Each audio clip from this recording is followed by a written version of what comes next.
I don't usually write stuff like this, but I've been replaying it in my head for months, and I guess I just need to get it out somewhere. It feels like a mix of anger, pride, guilt, and relief, and the whole thing has changed how I see corporate life forever. For context, I've been at my company for almost 10 years. It's a mid-sized firm, nothing flashy, but we handle enough contracts that the money moving around is serious. I started out as a basic analyst and worked my way up. I'm not in the C-suite. I'm not a decision maker for the whole company, but I've been around long enough to know how the machine works. People tend to trust me because I keep my head down, I get my work done, and I don't stir things up. At least, I didn't until this happened. Our VP of Operations, let's call him Richard, came in about 3 years ago. He was smooth, charismatic, the kind of guy who could walk into a meeting with execs and make everyone feel like he had it handled. He always wore expensive suits and shoes that you could tell weren't off the rack. At first everyone thought he was this breath of fresh air because he modernized a lot of systems and cut costs. But underneath all of that, the people who worked closer to him could see he was manipulative. He played favorites, ignored anyone who pushed back, and loved to take credit for ideas that weren't his. I wasn't one of his favorites. I wasn't really one of his enemies either. I was just kind of invisible, which ended up being a blessing. The first time I noticed something weird was during quarterly budget reviews.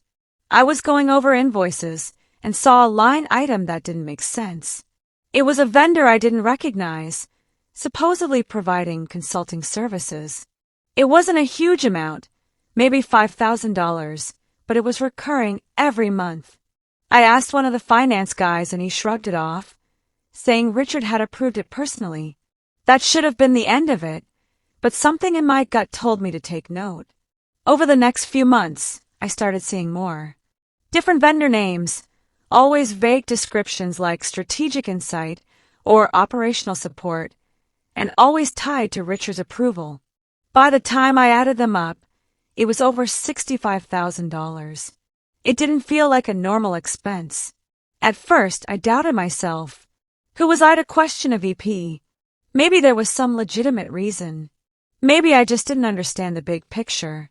I tried to let it go, but every time I sat in a meeting and watched him brag about cutting costs and streamlining, I felt sick.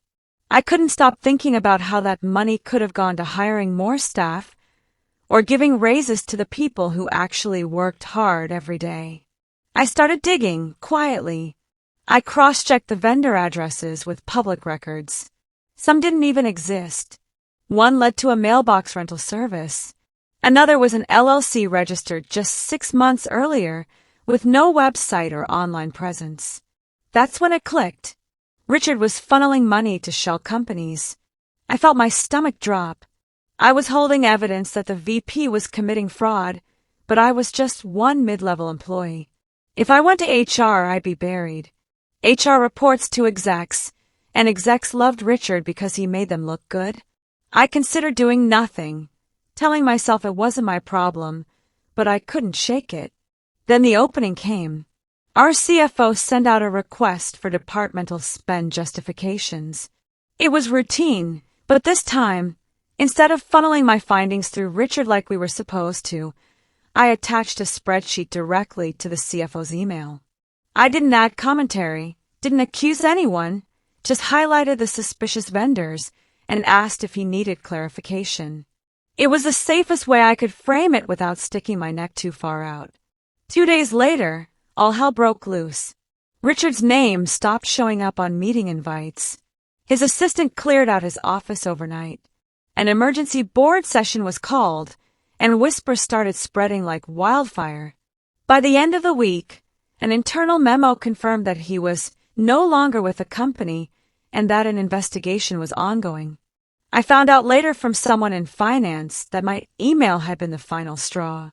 Apparently, there had been rumors and small red flags, but nobody had connected the dots clearly enough.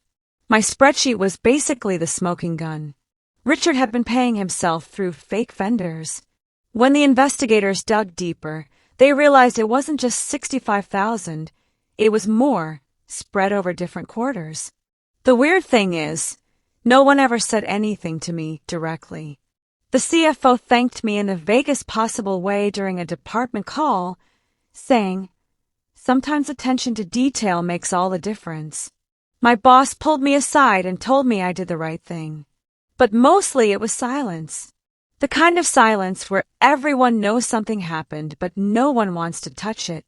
And here's the thing I can't stop thinking about. On paper, I should feel proud. I exposed fraud. I saved the company money. I probably prevented worse damage. But I don't feel proud. I feel uneasy. Richard was a terrible person, sure, but I basically ruined his career with one email. He'll never work in this industry again. He might even face charges. And while part of me says he deserves it, another part of me feels like I set a bomb off under my own feet. Since it all went down, I've noticed people treating me differently. Some coworkers act more distant, like they're afraid of me. Others are overly nice, which feels just as weird. I haven't gotten a promotion or a raise. I didn't do it for that, but it stings a little to know the company benefited and I'm still in the same chair. The hardest part is wondering if I painted a target on my back. Corporate life is political, and nobody likes a whistleblower, even if what you exposed was real. I keep my head down and do my work, but there's this paranoia that one day someone will push me out quietly because I showed I can't be trusted to play the game. Still, I don't regret it. Not really. When I think about that money being stolen right under everyone's noses, I know I couldn't have looked the other way. It was eating me alive, but I do wish it felt cleaner. I wish exposing someone didn't feel like dragging myself into quicksand. So that's where I'm at. I took down a VP with one email. I changed the trajectory of someone else's life completely, for better or worse. And even though I know it was the right thing to do, I don't feel like a hero. I just feel tired,